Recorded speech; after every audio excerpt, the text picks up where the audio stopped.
Hello student, कैसे हैं आप लोग। हमारे चैनल नेशनल एग्जाम्स में आप लोगों का स्वागत है। तो जैसे कि आप लोगों को पता ही है कि अभी यूकेपीएससी ने एग्जाम कैलेंडर जारी किया है और कुछ जो एग्जाम्स हैं उनकी जो फॉर्म भी निकाल दिए हैं। तो मुझे उम्मीद है कि आप लोगों की तैयारी बहुत अच्छे से चल रही होगी। काफ़ी लोगों के कमेंट्स आ रहे थे और काफ़ी लोग थोड़े घबराए हुए थे, तो घबराने की ज़रूरत नहीं है।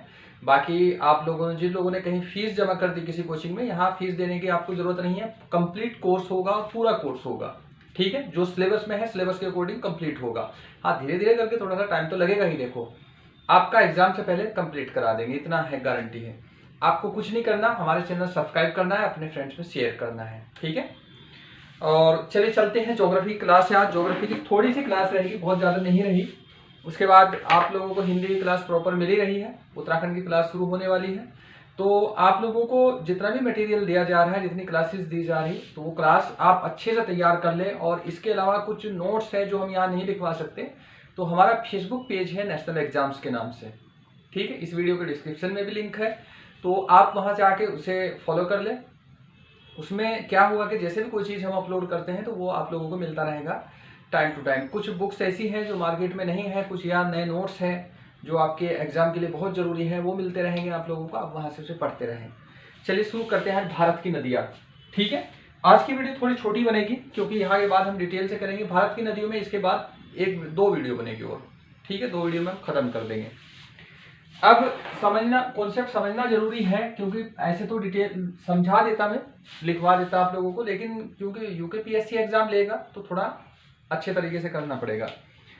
देखो, ये हम पढ़े हैं भारत की नदियां। सबसे पहले देख लेते हैं कि एक शब्द आएगा दोआब। अफवाह के बारे में मैंने बताया था, अफवाह क्या होता है।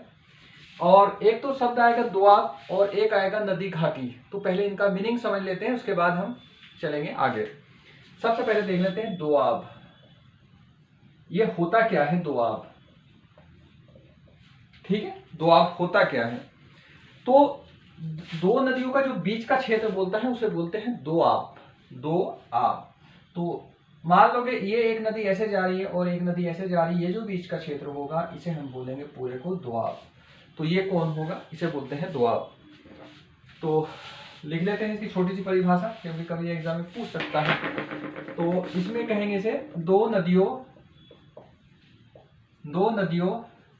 के बीच, दो नदियों के बीच के क्षेत्र को दोआब कहते हैं। दोआब, सॉरी, एक ही दोआब कहते हैं। तो आप लोग समझ ही गए होंगे, जो दो नदियों के बीच का क्षेत्र है उसे बोलते हैं दोआब। अब देख लेते हैं एक एग्जांपल देख लेते हैं इसमें कौन कौन से। जैसे ये है एक विष्ट दोआब, ठीक है, विष्ट दोआब। इसका नाम सुना होगा और काफी लोगों को पता भी होगा कि ये कहाँ है, क्योंकि ये कई बार एग्जाम में रिपीट है। तो इसमें आपको कमेंट करके बताना है कि ये कहाँ है, और मैं लिखवाता हूँ, तो जल्दी जल्दी कमेंट करो आप। चलो ठीक है, तो ये कहाँ है, ये व्यास और सतलुज नदी के बीच है, ठीक है, सतलुज नदी के बीच में। विष्ट दोआब कहाँ, व्यास और सतलुज नदी के बीच है, ये इतना ध्यान रखना है आपको। अब आता है बारी दोआब। ये भी पूछा गया है उत्तराखंड में एक बार, तो थोड़ा सा ये आप लोगों को ध्यान रखना है। बारी दोआब, तो बारी दोआब कहाँ है, ये व्यास और रावी के बीच में है, ठीक है। व्यास, एक व्यास नदी है और रावी नदी के बीच में, ठीक, आपको ये ध्यान रखना है। तो ये दोआब है। इसके अलावा और भी है, सिंध सागर दोआब है जो झेलम और सिंधु नदी के बीच है। तो इनका ये, लेकिन ये दो रिपीट है, तो यहाँ से पूछे जाने की ज्यादा चांस है, तो आप इसे नोट कर लेना। चलिए आगे बताता हूँ नदी घाटी। नदी घाटी क्या होता है। अफवाह के बारे में मैंने आप लोगों को पहले बता दिया है पिछली वीडियो में, तो उसमें बहुत ज्यादा करने की जरूरत नहीं। अब देखो, बार बार सुना होगा, हिस्ट्री में भी सुनोगे आप, नदी घाटी, ठीक है। नदी घाटी होता क्या है। अब देखो, नदी कहीं से गुजरती है, उसकी सहायक नदियां भी होती है। तो नदी और उसकी सहायक नदियां जितना भी क्षेत्र अपवाहित करती है, यानी कि जितने क्षेत्र में उसका जल जाता है, उसे बोलते हैं नदी घाटी, ठीक। तो इसे कर लेंगे हम, इसकी एक परिभाषा लिखोगे, नदी और नदी और उसकी सहायक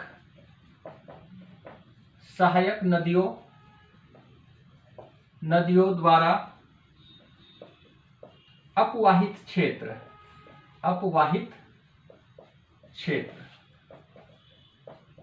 तो नदी और उसकी सहायक नदियों द्वारा जो अपवाहित क्षेत्र होगा उसे बोलेंगे हम क्या, नदी घाटी। तो इतना आप लोगों को याद रखना है 2 शब्द का। बाकी सिंधु नदी घाटी, गंगा घाटी, इन सब के जैसे ही आएगा कहीं तो आप समझ जाओगे कि वो मेन नदी और उसकी सहायक नदियों के बारे में बात हो रही है, क्योंकि हिस्ट्री में ये पूछा जाता है। अब मेन टॉपिक पे आते हैं। आपका जो मेन टॉपिक है भारत की नदियां, ठीक है, भारत की नदियां।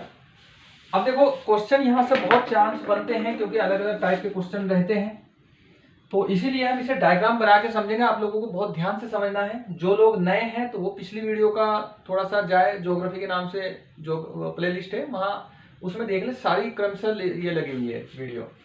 देखो भारत की नदियों को दो भागों में हम बांटते हैं, ठीक है, 2 भागों में बांटते हैं। एक तो वो नदियां जो हिमालय की है, इन्हें हिमालयी नदियां कहेंगे।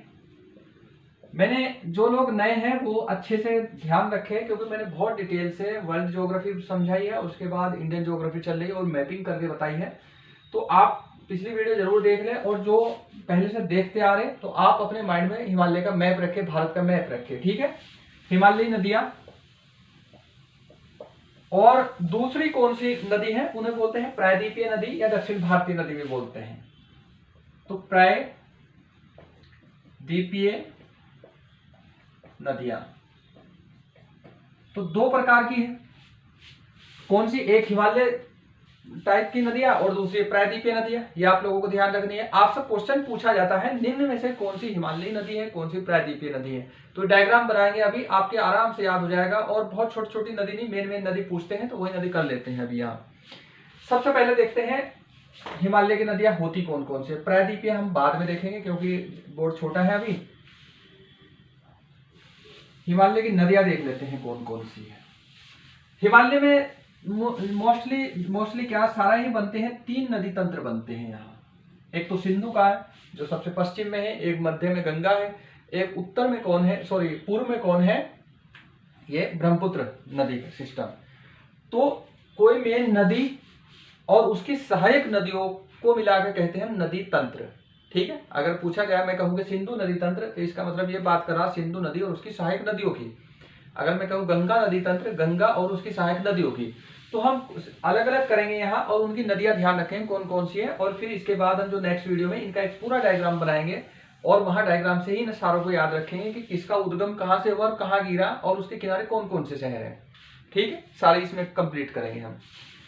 तो पहला जो नदी तंत्र है इसे बोलेंगे हम सिंधु नदी तंत्र। सिंधु तंत्र लिख लो, नदी तंत्र है सिंधु तंत्र, पहली टाइप की नदियां है। अगला है, इसे बोलेंगे गंगा तंत्र। तो गंगा एक तंत्र है, इसकी सहायक नदियां। और जो लास्ट का है इसका नाम है ब्रह्मपुत्र तंत्र, यानी कि ब्रह्मपुत्र और उसकी सहायक नदियों के बारे में बात कर रहा है। तो कितने तंत्र हो गए हिमालय में, 3 हो गए, तो ये इसके ध्यान रखोगे। अब सिंधु में कौन कौन सी है इसकी सहायक नदियां, वो देख लेते हैं कौन कौन सी नदियां। ये तो सिंधु नदी मेन होगी और इसके बाद इसकी कौन कौन सी सहायक नदियां हैं, तो वो देख लेते हैं। देखो एक तो झेलम है, इसके बाद रावी, सतलुज, ठीक है। झेलम है, रावी है, सतलुज है और चेनाब है। चेनाब है, चेनाब भी कहीं कहीं होता है, लेकिन एनसीईआरटी में नाम क्या है, चेनाब, ठीक है। बाकी छोटे वाली मात्रा भी हो सकती है। तो कौन सी है, कितनी है मेन नदियां इसमें, झेलम, रावी, सतलुज, चेनाब। ये याद रखना है, आपको सीधा सीधा पूछ लेगा सतलुज नदी किस नदी तंत्र का भाग है, सिंधु का। इनके बारे में हम डिटेल से पढ़ेंगे कि कौन कहां से निकलती है, कैसे कैसे मिलती है सिंधु में, वो सारी चीज पढ़ेंगे। अब आती है गंगा। गंगा में देखते हैं हम कौन कौन सा। अब देखो गंगा में, गंगा तंत्र इसकी सहायक नदियां कौन कौन सी है। एक तो जो मुख्य सहायक नदी है, सीधी सीधी सबसे बड़ी इसकी सहायक नदी यमुना है। अब सोन भी है, घाघरा है, गंडक है, ठीक है। सोन है, घाघरा है, गंडक है और गोमती है। बहुत सारी नदियां हैं, मेन लिख लेते हैं, चंबल भी लिख लेते हैं। ये नदियां हैं इसकी जो मेन है, आप लोगों को ध्यान रखनी। हम क्या करेंगे आगे जब वीडियो बनाएंगे तो हम एक पूरा डायग्राम बनाएंगे एक नदी का, और उसके किनारे कौन सी नदी किस साइड से मिलती है तो वो वहां मिला देंगे, और उसके किनारे कौन कौन से शहर है वो सारे साथ साथ रटते चलेंगे नेक्स्ट वीडियो में। ठीक है, अब आती है ब्रह्मपुत्र नदी। ब्रह्मपुत्र नदी से बहुत ज्यादा क्वेश्चन, इसकी सहायक नदियों से क्वेश्चन नहीं रहते, लेकिन फिर भी आप देख लो थोड़ा सा। एक तो इसकी होती है दिहांग, एक है रंगा, सियांग है इसकी सहायक नदी, और एक है लोहित। तो ये मेन नदियां हैं जो आप लोगों को ध्यान रखनी है। तो ये इनकी सहायक नदियां हैं। देखो अभी हमने हिमालय की नदियां बताई कि कौन कौन सी है, इतनी है करेंगे यहाँ, और इन नदियों को हम केवल इसका डायग्राम बनाएंगे, ये सारी इसके साथ मिला देंगे, क्योंकि इतना लिखेंगे तो बहुत लंबा हो जाएगा, हमें 2 वीडियो में कंप्लीट करना है ये। ठीक है, अब जो प्रायद्वीपीय नदियां हैं तो अब इनका एक डायग्राम बना लेते हैं, यहां से उठाकर हम आगे ले जाते हैं नेक्स्ट में, तो वहां आप इसका डायग्राम बनाना। ठीक, अब मैं इसे रिमूव कर रहा हूं यहां से। ठीक है, इतने को आप ये दोबारा ये डायग्राम बना लेना, नीचे से प्रायद्वीपीय नदियां लिख लेना और उसके नीचे ऐसे करना। प्रायद्वीपीय नदियां भी 2 प्रकार की होती है। देखो, एक तो जो जिनका उद्गम पश्चिमी घाट में होता है, और एक जिनका उद्गम है विंध्य श्रेणी में, ये भी 2 प्रकार की है। तो उद्गम कहाँ है? पश्चिमी घाट। पश्चिमी घाट के बारे में मैं बहुत अच्छे से आप लोगों को समझा चुका हूं, वहां से देख लेना। और इनका उद्गम कहाँ है? उद्गम विंध्य श्रेणी। विंध्य मैंने ऐसे लिखा, थोड़ा जगह कम है, बाकी आसपास की श्रेणियां भी है इसमें। विंध्य व सह्याद्री भी रहती है, मैकाल भी रहती है, तो इनका सबका वहां रहता है। अब पश्चिमी घाट की नदियां कौन कौन सी है वो देख लेते हैं, जो मेन नदियां हैं यहाँ। ठीक है, पश्चिमी घाट की मेन नदियां कौन सी है जो आप लोगों को याद करनी है, पढ़नी है यहाँ। और इसमें देखो, एक तो कौन सी, कृष्णा है, कावेरी भी है,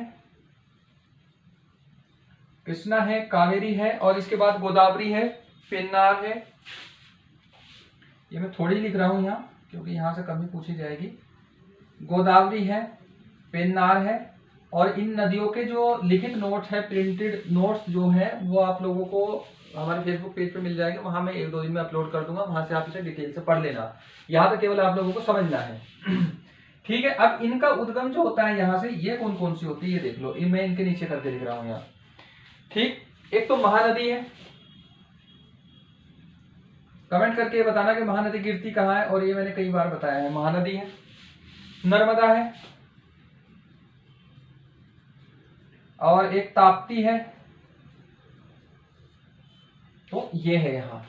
आपको डायग्राम से इतना याद रखना कि हिमालय की कौन सी नदियां हैं, ठीक है, और प्रायद्वीपीय भारत की कौन कौन सी नदियां हैं, और फिर हिमालय में भी जो सिंधु तंत्र की कौन सी नदी है, गंगा तंत्र की कौन सी नदी है, और ब्रह्मपुत्र तंत्र की कौन सी नदी है। अब जैसे ही आएंगे प्रायद्वीप भारत में 2 प्रकार की नदियां हैं, जिनका उद्गम पश्चिमी घाट से है। पश्चिमी घाट मैंने आप लोगों को डायग्राम बना के बिल्कुल क्लियर समझाया हुआ है, और जिनका उद्गम विंध्य श्रेणी से है। ठीक है, विंध्यांचल से।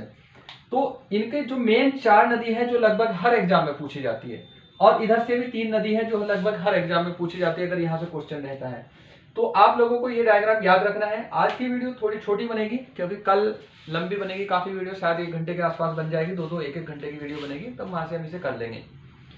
तो मुझे उम्मीद है कि आप लोगों को ये पसंद आई होगी क्लास। और इसके बाद देखो, हम कंप्लीट कोर्स फ्री कराएंगे आप लोगों का।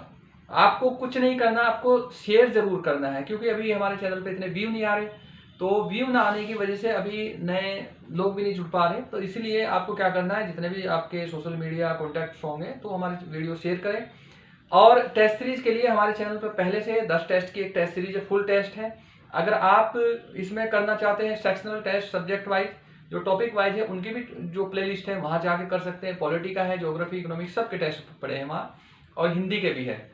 और इसके अलावा हिंदी का जो भी बैच कंटिन्यू चल ही रहा है, तो हिंदी का आप देख सकते हैं। वहाँ आपको क्लास बिल्कुल सेम वही मिलेगी जो आप पेड क्लास में करते हैं। ठीक है, तो जितने भी यूकेपीएससी के अभी एग्जाम हो रहे हैं, सारे एग्जाम फ्री रहेंगे, और आप बस यही हमारी जो गुरु दक्षिणा होगी, अगर आपका सिलेक्शन हो गया तो उसी से ही हम खुश हैं। ठीक है, चलिए मिलते हैं नेक्स्ट क्लास में।